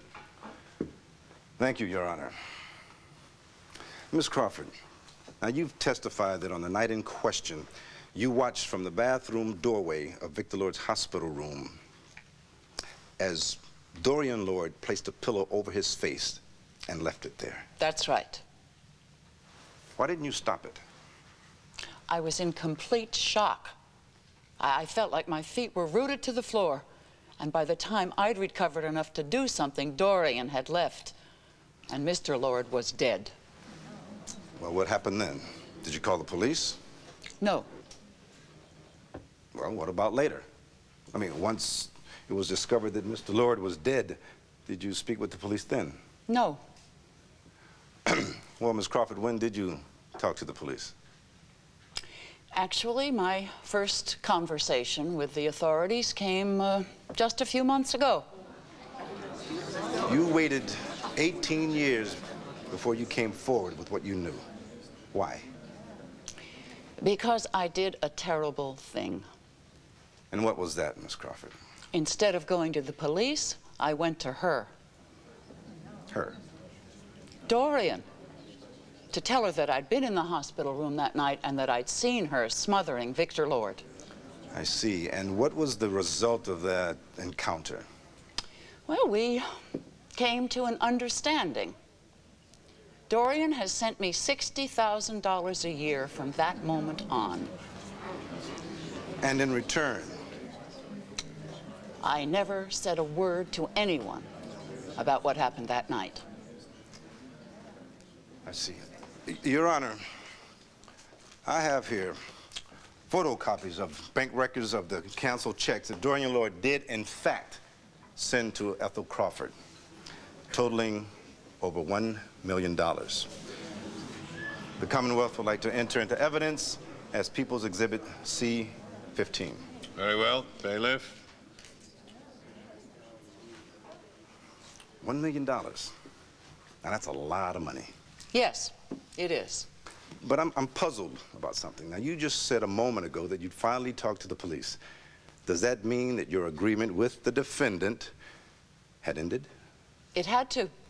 Why? Because everything changed. Dorian's niece, Ms. Daimler, contacted me and started asking questions about Mr. Lord's death. And then his daughter, Victoria Lord Buchanan, did the same sometime later. Now, it all made me very nervous. I was scared to death. Scared that Blair Daimler or Vicky Buchanan might somehow force you to reveal your secret? Yes. No, I am not a young woman, and I'm sick, and I just knew that I couldn't stand up to that kind of pressure. So what did you do? I called Dorian, and I told her that something had to be done about this situation right away. And what was her response? Well, she flew immediately to see me in Charlottesville, and she agreed to a final payment, a lump sum, so that I would be able to leave the country. And how much was this final payment to be? $1 million. But you didn't leave, did you? No. And could you please tell the court why not? Because right after Dorian left my apartment that afternoon, I lapsed into a diabetic coma, which I have no doubt in my mind that she caused. Oh, this is a groundless accusation. I'd like it struck from the record. Your Honor, the witness's statement is a reflection of her state of mind at the time regarding the defendant. It is not an accusation per se. Yes, I'll allow it. Objection overruled. Continue, Mr. Gannon. Thank you, Your Honor, but I have no further questions. Oh, very well. All right, court stands recessed for 5 minutes.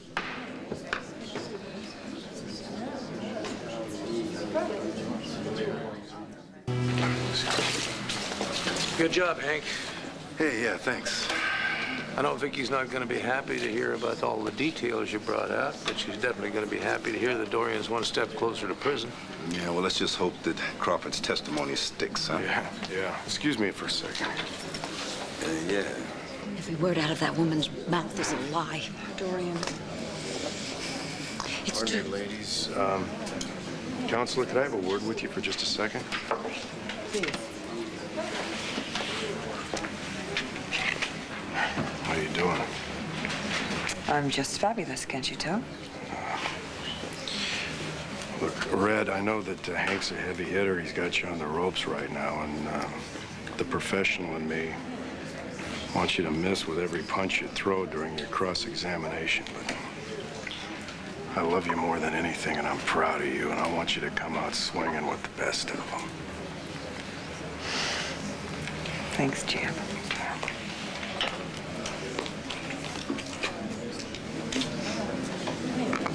Could you possibly have picked a worse moment to consort with the enemy? Bo is not the enemy, all right? An adversary, yes, but he is never the enemy. Never mind about Bo, okay? Now, that woman made her lies sound very convincing. What are you going to do to change the jury's mind? All rise. Be seated. Court will come to order. Miss Gannon, are you ready to cross-examine the witness? Yes, Your Honor. I am.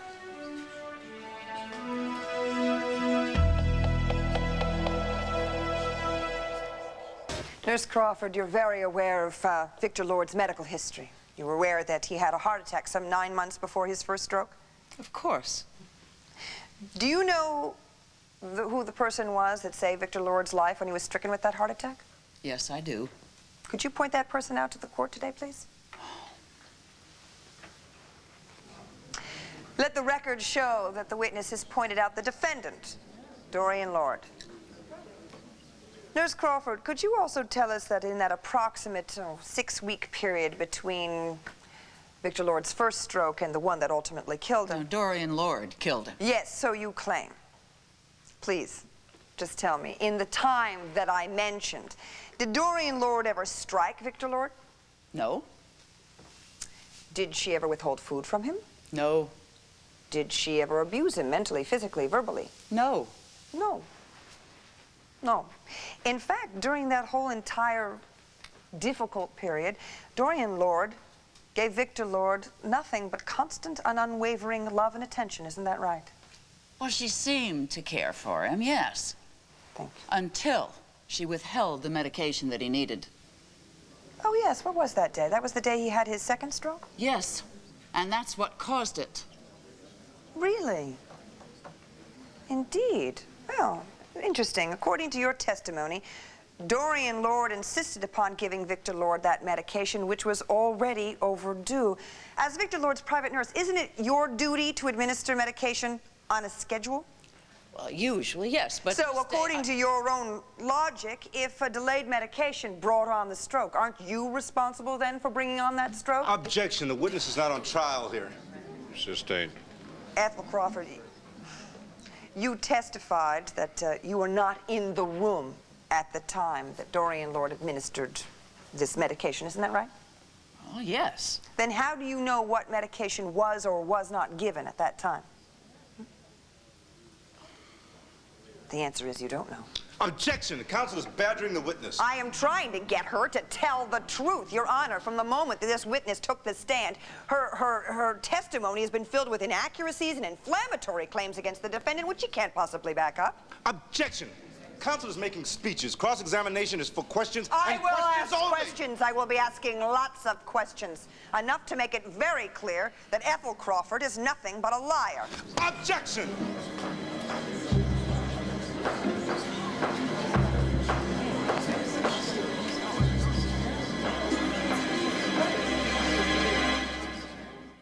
Tell me, Nurse Crawford, do you get easily confused? I don't understand the question.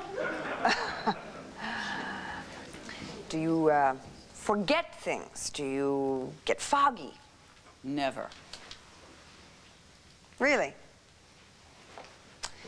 Then perhaps you can explain these medical records from Charlottesville Hospital.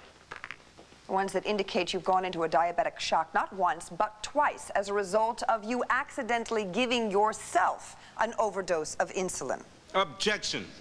The witness's medical history has no relevance to this case. Your Honor, not 10 minutes ago, this witness made a not-so-veiled reference to the defendant as her would-be murderer and the alleged weapon, a hypodermic needle filled with insulin. Now, I will not sit here while the jury is being biased by ridiculous accusations when A, there's absolutely no proof to back them up, and B, the witness nearly did herself in the very same way once before. Counselor, for the last time, the witness is not on trial. The objection is sustained.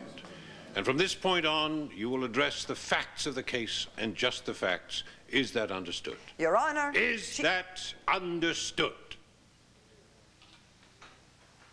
Yes. Very well. Proceed. All right, Nurse Crawford, let's just stick to the facts, shall we? Specifically the ones from 18 years ago. Let's talk about what really happened the night Victor Lord died.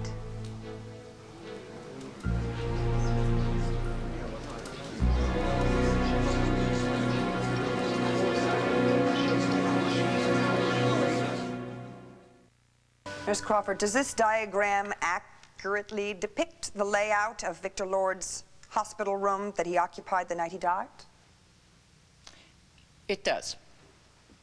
And according to your testimony, you were standing here in the bathroom doorway, watching Dorian Lord smother Victor Lord in his bed. Isn't that correct? Meaning Yes. you would have been right about there. Is that correct? Yes. Huh. Well, the bed's over here, though, and at an angle. So? Well, so if someone were standing, say, here, over Victor Lord while he was in his bed, they would have been standing with his or her back to you. Isn't that true? Look at the diagram, Nurse Crawford. Isn't that true? I suppose so, but, There was no moon the night in question, was there? So the room was very dark, wasn't it? Well, I guess so. I don't remember. Well, I could show you an almanac, believe me. There was no moon. As a matter of fact, the only light in the room came from the luminescent dials of the machines all around his bed. Isn't that true? I don't remember, but what about it? Well, if the room were so dim and the person were standing here at the bed with their back to you, then I don't see how you could tell who that person was. In fact, Nurse Crawford, isn't it true that you never even got a good look at that person? I know what I saw. The person smothering Victor Lord was Dorian Lord.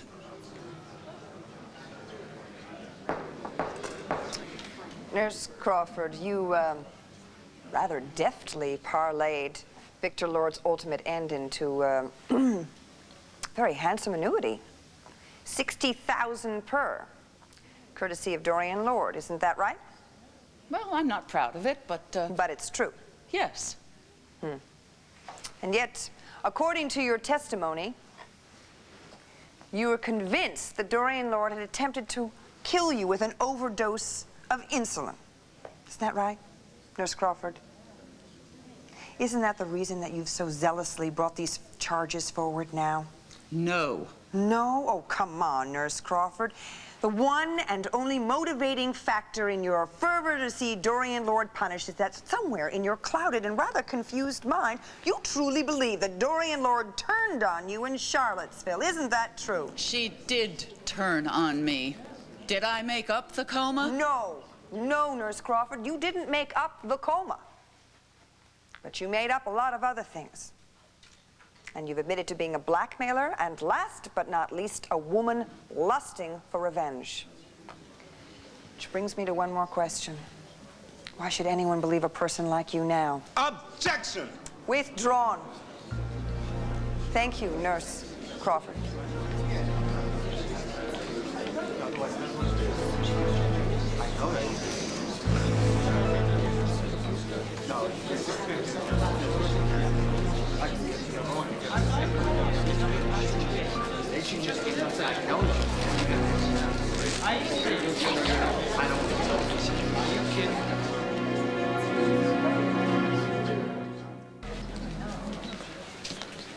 Well, I got to admit it. Nora sure surprised me. Yeah, she tends to do that. Yeah, Nora hit us with a world-class shot. You really think she did that much damage, Hank? Oh, come on. I mean, did you check out the jury during her questioning? The way they were staring at Ethel Crawford? Well, there's a real good chance that Dorian Lord is looking a lot less guilty to them right now. Well, you're not going to just stand there with your hands in your pockets and let her get away with it, are you? Oh, no. I mean, things are going Nora's way so far. But I think I know something that's going to tilt it towards us. What? You're going to find out, buddy. Listen, Bo, I'm sorry, man. What? Sorry for what? Hank, what are you talking about? What are you gonna do? All rise. Be seated. Court will come to order. Mr. Gannon, are you ready to call your next witness? Yes, Your Honor. Your Honor, the Commonwealth calls Commissioner Bo Buchanan to the stand.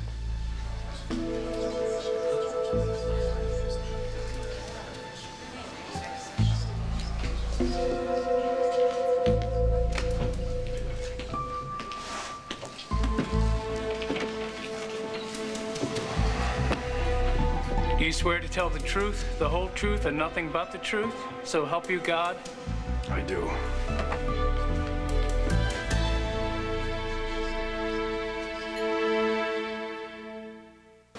What is your occupation, Mr. Buchanan? Commissioner of Police for the city of Llanview. And was it in your capacity as commissioner that you arrested Dorian Lord for the murder of her late husband, Victor Lord? Yes. And in that same capacity, after she was released on bail, you received evidence from the Lantano Bank president that Miss Lord was transferring large sums of money overseas? Yes. Now, did this suggest to you that she might be planning to This flee is a the list of country things in order that Bo to has escape done to me. trial? Read it. Yes. Use it. Objection, conjecture. I'll allow it. Proceed. Look at all the terrible things that Bo Buchanan has done to me. He has always had a vicious grudge against me. All of his so-called testimony as the police commissioner is bull. Can we talk about this later? No, I want you to use this. Come on. Nora. Use it. Tear him to pieces.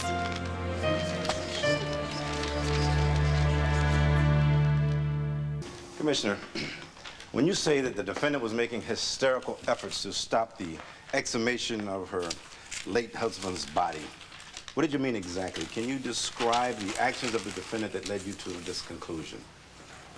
Well, it's just my opinion, but anyone who breaks into a crypt to get to a dead body has to be a little hysterical. I see. So when you were called to the scene, to Victor Lord's mausoleum, what did you find there? The lid to Victor Lord's crypt had been pried open. Now, could this have been done by someone's, his or her bare hands? No, it's not likely. The marble weighed more than 200 pounds. We found a tire iron there, like a lug wrench, and we believe that's what was used. I see. The lug wrench that was previously admitted into evidence as property of Dorian Lord. Now, as far as you can determine, Commissioner, why did Dorian Lord try to open the tomb of her long-deceased husband? I can only assume it was to destroy the remains. Oh, objection, Your Honor. I mean, we're not here to listen to this witness's assumptions. In his capacity as commissioner, it is reasonable to assume that Mr. Buchanan may have to make some professional conclusions that could be called assumptions. No, I'll allow it. Your Honor. Would defense counsel prefer that I ask the witness to rephrase his answer so that it's more acceptable to you? Proceed, Mr. Gannon. Thank you, Your Honor. Miss Lord was in the crypt with this lug wrench. Did you find anything else? Yes, Mrs. Lord had also brought a container of caustic lye. I see, and would you please tell the court your professional conclusion based on the details with which you were confronted early that evening?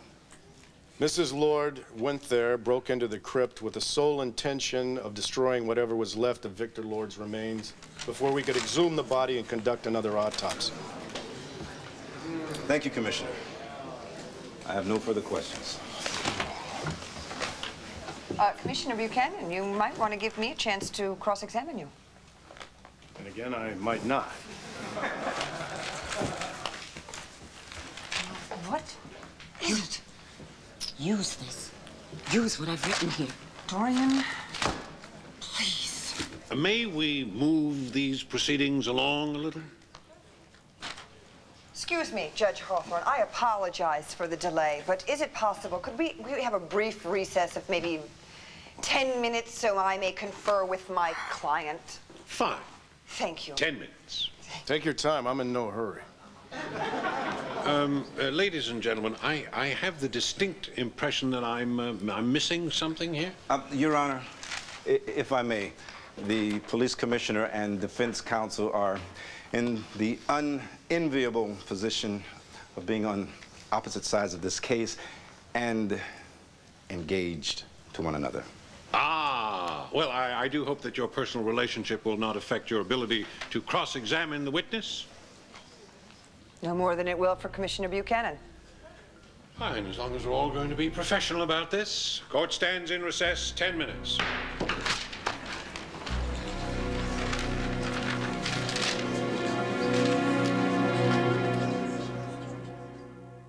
Nora, you have got to use this information. I mean, Bo is so biased against me, it's pathetic. Now is your chance to prove it. Dorian, please, just stop it. No, you have got to discredit him. You know what? I thought we had decided that you weren't going to represent yourself, that I was going to be the attorney. Silly me. Bo has always had it in for me because I was against his marrying Cassie. He tried He tried to imply, well, no, he accused me, actually, of trying to gaslight my own daughter. He talked her into committing herself to a mental institution, feigning a nervous breakdown. Imagine the effect that had on her mental state then, on her current mental condition. And all of that was to prove malicious, ridiculous lies about me. Lies, Nora, which were every bit as false then as this murder accusation is about me now. You know what? I have a great idea. Why don't you do the summation, okay? You have got to tell the jury. I have been trying to do that up until now, all right? Nora, he married Cassie without truly loving her. And on their wedding day, he abandoned her so he could be with his one true love, Sarah Gordon. I think it is safe to say that is a gross exaggeration of the events. Crucify him. Do to him what Vicky and Sloan are doing to me. I don't need your advice, Dorian, and I mean it. I do not need your advice. Now, I don't think anyone's best interest will be served by dragging Beau's past with Cassie. What do you mean? A lot will be served. And I hasten to add that Beau's past is also your daughter's past. Do you really want to do that to Cassie? Cassie's not in this courtroom. Beau is. I will do whatever it takes to be free again. I expect no less from you.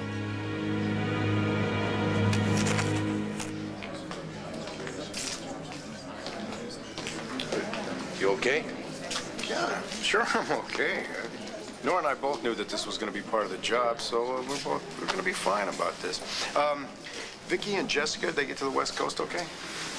Jessica called me from Los Angeles. Trip was fine. But? Well, I don't know. It's obvious things aren't perfect. In fact, Jessica was crying on the phone when we spoke. Oh, God. Such a tough age, you know. Well, she just can't seem to accept the fact that her mom is going to marry Sloan. Well, who can? I think Vicky's doing the best thing, though. I mean, she keeps reaching out to her. She's putting all her energy into trying to help her. I admire her for that. Well, Vicky could never not be there for one of her kids. That's just her nature. Yeah. Frankly, I'm kind of glad she's not here for a few days. I could tell it was really starting to take a toll on her, Beau. I mean, especially after the cross-examination that Nora put her through the other day. Yeah. Can't say that Nora doesn't do her work 100%. You know, for a fellow who's about to go through the same kind of thing, are you sure you're not being a little cavalier about all this? Oh, I already told you. We're both professionals, okay? We can handle this. Come on. Hey, guys. About to start soon. I'll see you inside. Okay, thanks, Clint. Hey, what's with this? I just told Clint that we were really cool about it. You gonna make a liar out of me now? Oh, I hope to God I don't. Oh, I want you to remember something, no matter what happens in there. I love you. Well, hey, Red, the same goes for me. Don't worry.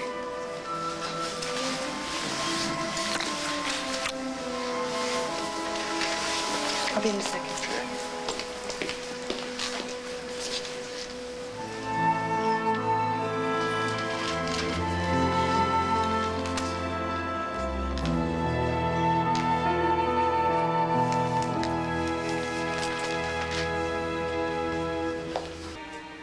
Given your short tenure as police commissioner, you don't mind a few questions about your experience, do you? Not at all. How many murder arrests have you made? One? This one? Yes. Did you find it unusual that the commissioner himself would be involved in such an arrest? Objection, Your Honor. The commissioner's performance is not on trial here. Oh, but it is. Police performance is as much an issue in court as any criminal activity. Yes, I'll allow it. Continue, Miss Cannon. Thank you, Your Honor. Did you find it odd that you made the arrest yourself? I was just doing my job. Commendable. And with how many attempts at fleeing bail have you dealt? One? This one? Yes. I see.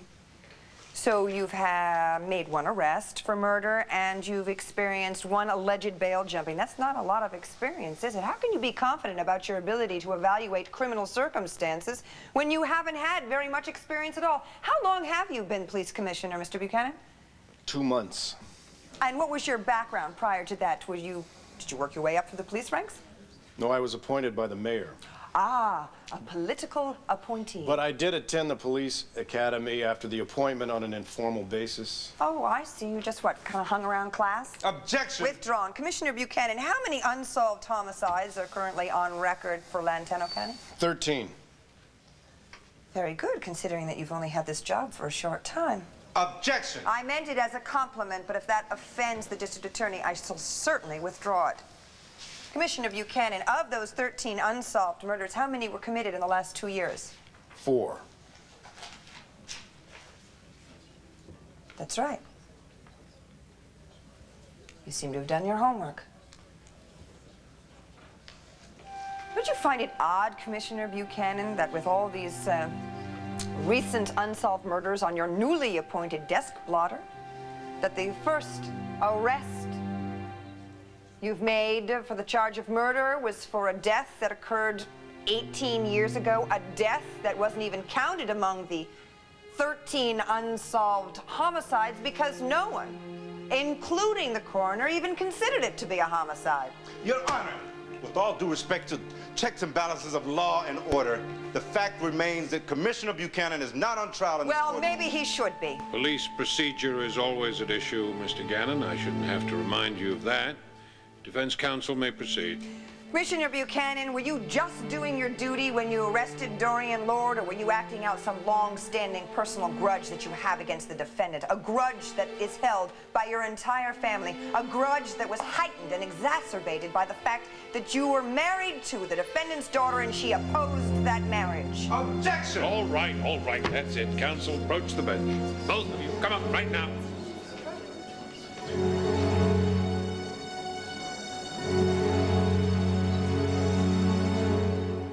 Counselor, just where do you think you're going with this? What's the point? To impeach the integrity of the commissioner? No, of course that's not the point. The fact is that Commissioner Buchanan was married to the daughter of the defendant, who did oppose the marriage bitterly, in fact, and I am obliged to raise the question of the witness's past relationship with the defendant. All right. Overruled. Proceed, Miss Gannon. Thank you, Your Honor.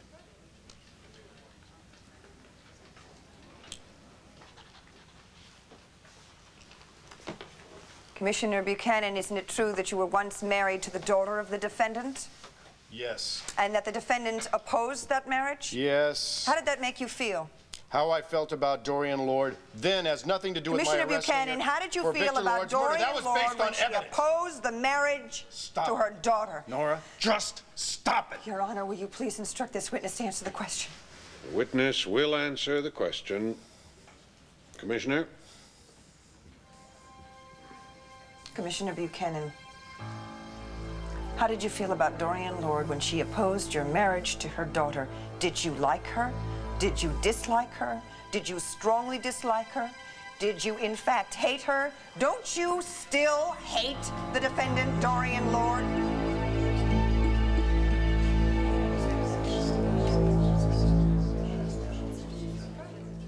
Commissioner Buchanan, you have denied that the arrest of Dorian Lord was based on a personal vendetta, but we all wonder. You all right, Miss Gannon?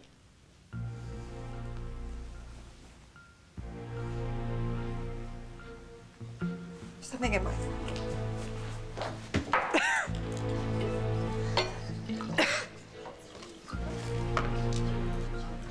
Any time now, Counselor. Yes, Your Honor.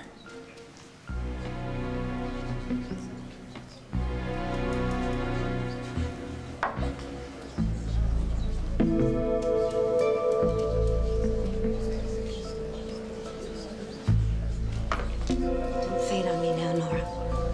Don't. You nail him on how he betrayed my daughter. He got her to pretend that she was having a nervous breakdown. He got her to commit herself to a mental institution Think what effect that has had on our mental health since then. Nora, you've got to make the jury see that. He used Cassie. He tried to frame me for a crime then that I didn't commit, and it's the same thing now. Make the jury see that. Go on, push him. Do it.